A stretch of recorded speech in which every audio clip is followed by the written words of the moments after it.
+3 6 semester efficient value रे most important short question discuss करिया जे आपण परीक्षा उपयोगी अटे।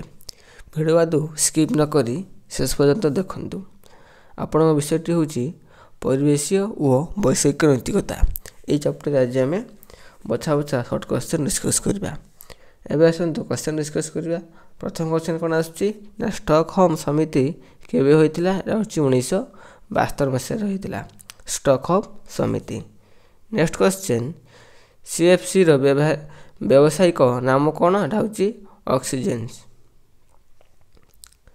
नेक्स्ट क्वेश्चन परिसंस्था कहले कौन बुझ?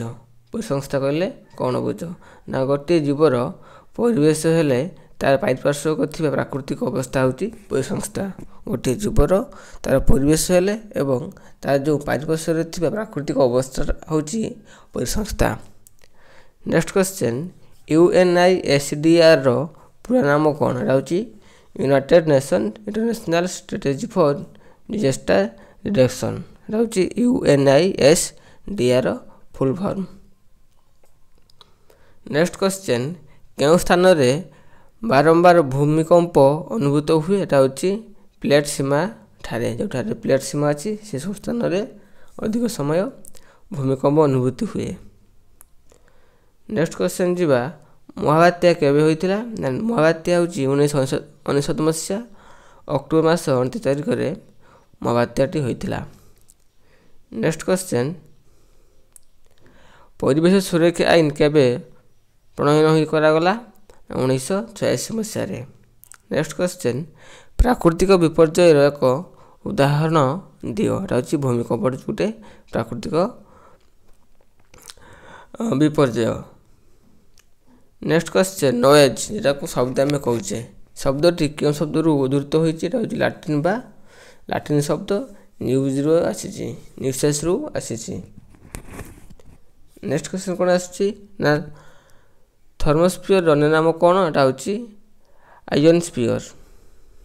नेक्स्ट क्वेश्चन सूर्य रे क्यों गैस गठित होता है? एटा होची उद्यान। सूर्य ठारू आमे उद्यान गैस गठन करथाऊ। नेक्स्ट क्वेश्चन आम चतुर्पार्श्व रे अवस्था बा उपादान जहाँ आमर कार्यकलाप उपर प्रभावित करिथाए ताको आमे कौन कहिथाऊ? ताको आमे परिवेश कहिथाऊ। आम चतुर्पार्श्व रे अवस्था उपादान जहाँ आमर कार्यकलाप उपर प्रभाव पकाई थाए ताको आमे परिवेश कहिबा।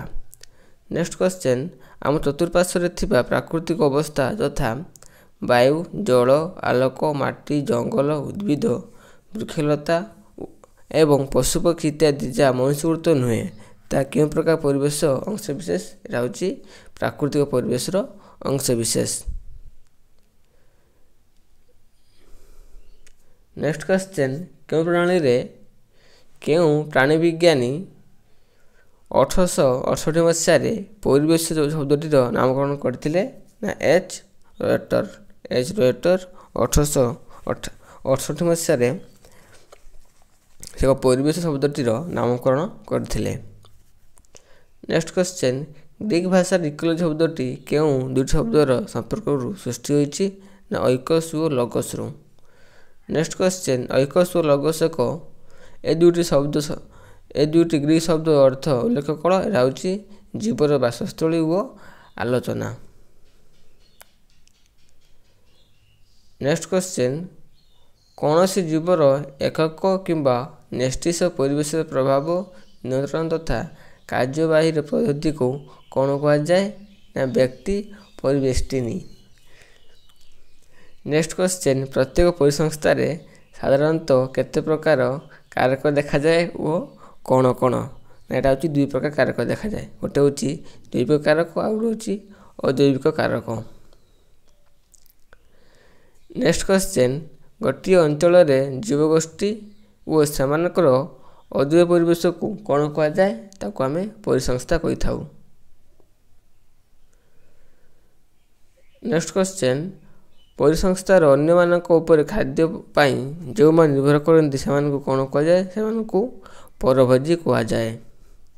नेक्स्ट क्वेश्चन एक जलज परिसंस्थार उदाहरण दियो। एटा होची पुष्करणी बा पोखरी गड़िया। एटा होची कौन? एटा होची एक जलज परिसंस्था। नेक्स्ट क्वेश्चन, पुष्करणी परिसंस्था दुईटी अजैविक उपादान उल्लेख कर। एटा होची जलचर द्रवीभूत और गोटे भासमान पदार्थ। नेक्स्ट क्वेश्चन, परिसंस्था शक्तिर प्रभाव केउथिरे होइथाय। एटा होची एक विपरीत मुखी। नेक्स्ट क्वेश्चन कोन आछि ना, गोटे परिसंस्था उत्पादक ठारू प्राथमिक भोग्य को केते प्रतिशत शक्ति प्रभावित होइथाय ना 10% शक्ति प्रभावित होता है। यह आपंकर 6th semester ethics and value short question जहाँ डिस्कस कली। डिस्क्रिप्शन में मोर व्हाट्सएप ग्रुप रे लिंक अच्छी से आप क्लिक करके ग्रुप जॉइन हो जातु। मुझे एथिक्स वैल्यू रे total booklet PDF T upload कर दी, आप थैंक यू।